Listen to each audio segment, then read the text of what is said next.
So, good day, everyone. Just to explain Science 10 Quarter 3 Week 4.1 Learning Activity Sheets. So, I made this video for your own consumption and to somehow elaborate the activity. Okay, it's because some of you requested for an explanation or elaboration on this part. Now, the title of the activity is protein synthesis. So, the most essential learning competency is for you students to be able to explain how the protein is made using the information from DNA. Okay? Now, I know you've heard a lot about the word protein, and I think not all of you know what protein really is. So, protein is required for every living organism or cell to function well. Okay, for that particular cell to function very well, regulated by the DNA. Now, there are four learning objectives. Identify the components and structures of the deoxyribonucleic acid or DNA and ribonucleic acid or RNA. So I think some of you now do have an idea regarding the difference between these two, DNA and RNA. Okay, so DNA has two strands, while RNA has only one strand. Okay, so that's one of the differences between the two. Second learning objective is to simulate the steps in protein synthesis. So the steps are as follows: replication, transcription, and translation. So we'll somehow discuss shortly, briefly, the three processes. Third is for you to be able to determine the amino acids coded for by the mRNA codon using the genetic code table. I know you've heard about the mRNA, okay, in your previous grade level. So there's a discussion regarding the types of RNA, and we have this messenger RNA, one of the types of RNA. So here you are going to determine the amino acids that's coded for by the amino or the mRNA codon. So last learning objective is for you to be able to appreciate the importance of the different functions of proteins in the development of the human body. The following key concepts. So I think there's no need for this to be elaborated. I think nabasa nyo naman to. So focus na lang ako dito sa four kinds of nitrogenous bases. So we have the adenine, represented by letter A. We have the guanine, letter G, cytosine, letter C, and thymine, letter T. Okay? So, take note, always remember that this one, adenine, always pairs with thymine. Okay? Try to look at figure 1. So, adenine always pairs with thymine. If you notice the shape, so it matches with thymine. Adenine matches with thymine. And you have guanine and cytosine. Try to notice the shape as well. The edges matches with the shape of cytosine. Okay? Since this whole DNA um, is composed of different nitrogenous bases. In RNA, we don't have thymine. Okay? Instead, we have uracil. So, the partner in RNA, the partner of adenine is not thymine. Instead, it's uracil. Complementary base pairing between the two molecules, the DNA and RNA molecules, differ on this part. Okay? Kasi wala siyang thymine pero meron siyang uracil. Okay? All the rest, the same, adenine, guanine, cytosine. Except for thymine. Kasi yung kapalit ng thymine is uracil, represented by letter U. So, in activity 2A, meron kayong template. And what you're going to do is to cut the templates. So, let's try to read the procedure. Number one, use the patterns of the components of the DNA found in page 9 of this learning activity sheet. Color code phosphate, blue, deoxyribose sugar as green, and nitrogenous bases uh, as follows. So, yung sa mga nitrogenous bases, ito na yun. Adenine is yellow, thymine is pink, guanine is violet, and cytosine is red. As activity ninyo, you are going to cut it out and you are going to color the phosphate, sugar, deoxyribose sugar, and the nitrogenous bases. Next is cut out the shapes of each nucleotide along the thick lines in the given DNA patterns. So you are going to follow the thick lines. This one. So, kailangan nyo lang i-cut out. Okay, this one, this is the template for activity 2A. So, cut this out. Pero dapat meron na siyang kulay. Okay? So, this is the phosphate. This is the deoxyribose sugar. And these are the nitrogenous bases. So, just follow the color coding of these shapes. Then, after nyong nakat out yun, third, build a model of a strand of a DNA molecule. The strand should contain 6 base ranks following the given order of the nucleotides below. So, ito yung order niya. Dapat meron siyang 6 na base ranks. Okay? So, 6 na base ranks, meaning meron din siyang 6 na ganitong mga sequence ng nitrogenous bases. Okay? So, from this, you're going to color this one, cut it out, and create and build a model of a strand of a DNA molecule. Number 4, tape the cutout pattern to form the nucleotides. So, after nyong na-cut out yun, you're going to tape it para merong ma-form na nucleotides. So, dapat ito yung sequence na gagamitin ninyo. Guanine, adenine, cytosine, thymine, cytosine, and guanine. Okay? Number 5, let this arrangement represent the left half of your DNA molecule. So, dapat siya yung nasa kaliwang mukha ng DNA nyo. Okay? Kunwari ito, this one's your DNA. Kung itatayo natin to, or we are going to rotate this one. If you are going to rotate this one counterclockwise, yan. So, dapat ito daw yung side na una nyong mabubuo. Okay? This one. So, dapat nandito yung sequence niya na guanine, cytosine, guanine, adenine, etc. Number 6, make a complementary strand for the first strand that you made in step 3. So, meron na kayong isang mukha ng DNA, dapat you are going to create the second strand. However, you have to consider the sequence of the left strand.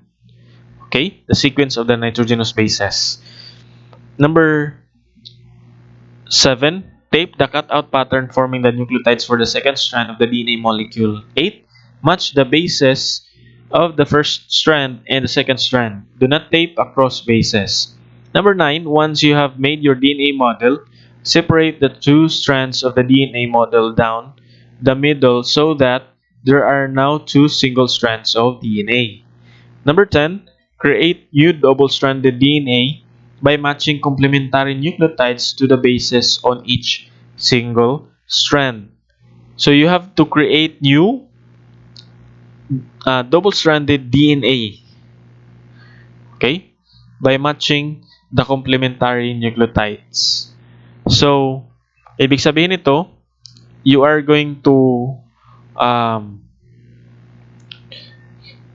after nyong ginupit ang shapes na to, mga shapes na to, you are going to make another one, okay, based on the old or parent DNA molecule.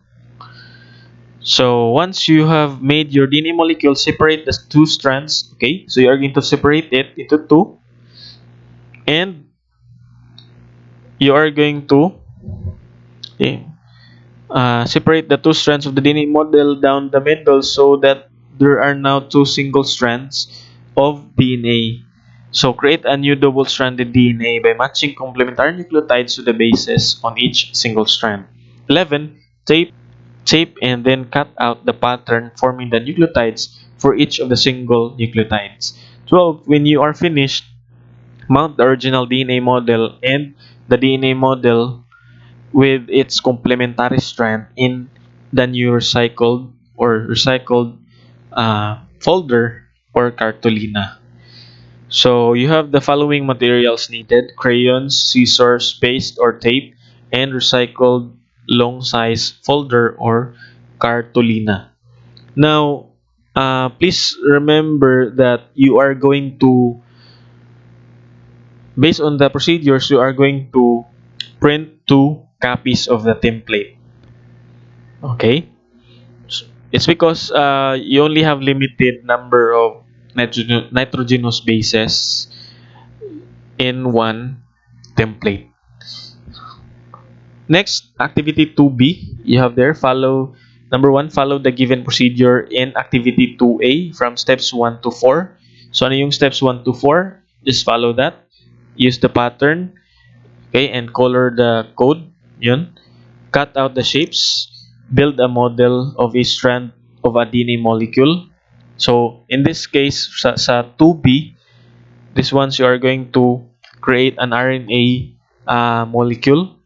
So, you're going to build a model of RNA molecule. Then, 4, tape the cutout pattern to form the nucleotides. So, number 1 dito sa procedure, number 1 ng 2B, activity 2B. Number 2, step 1, use the patterns of the components of the RNA found in page 10 of this learning activity sheet. Color code phosphate blue, ribose sugar brown, and nitrogenous bases as follows: adenine yellow, uracil orange, guanine violet, and cytosine red. Third, cut out the shapes of each nucleotide. Number 4, with your DNA model in front of you, demonstrate the process of transcription by first pulling the DNA model apart, okay, between the bases or base. So, what does this mean is that you are going to um, demonstrate by yourself the process of transcription. So, yun. From that,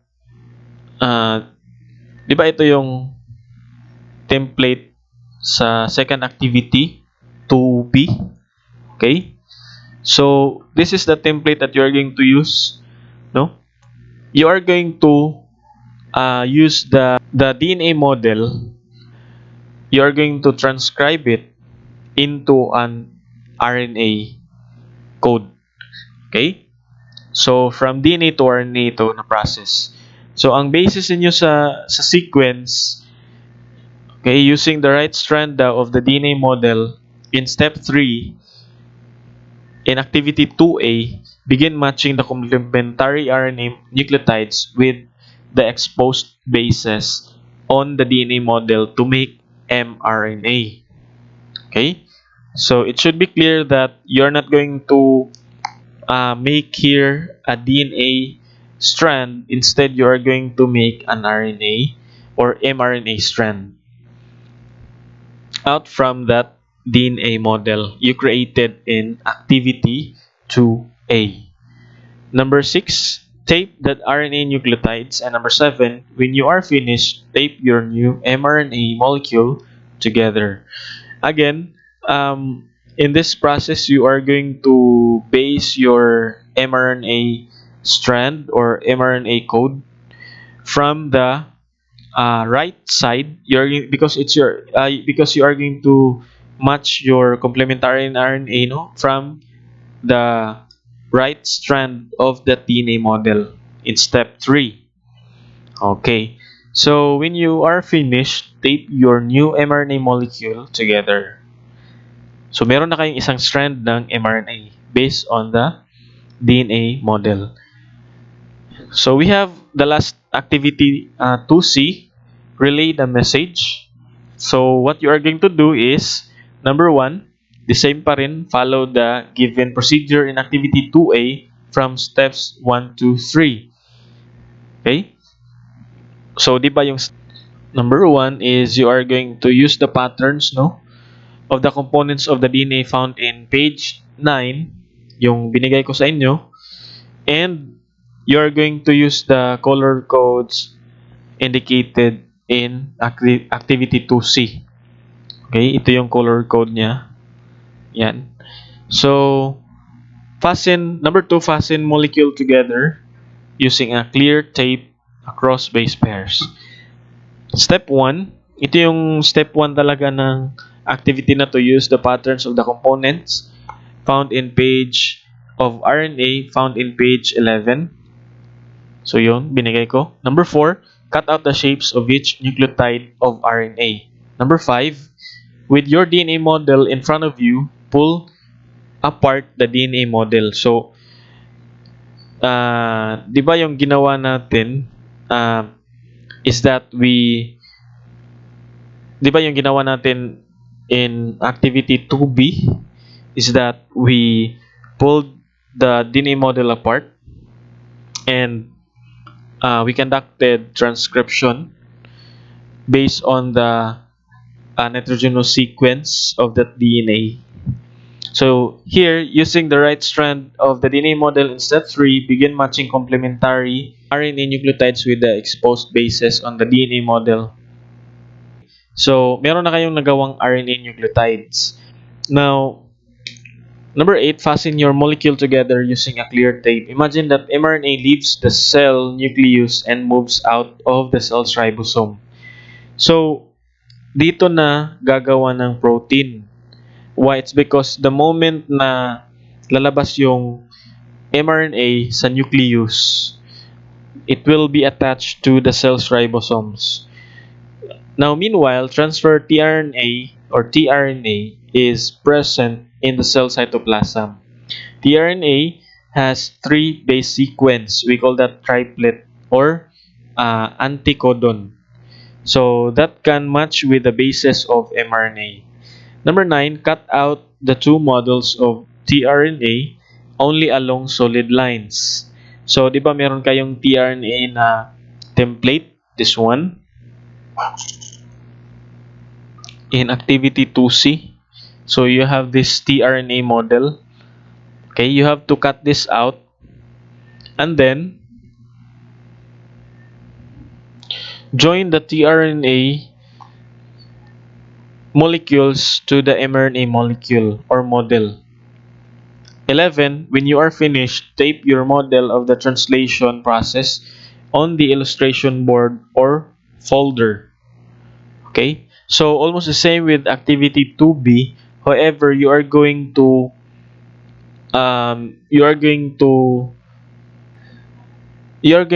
match the created mRNA with the tRNA codes. So, ito yung template ng tRNA.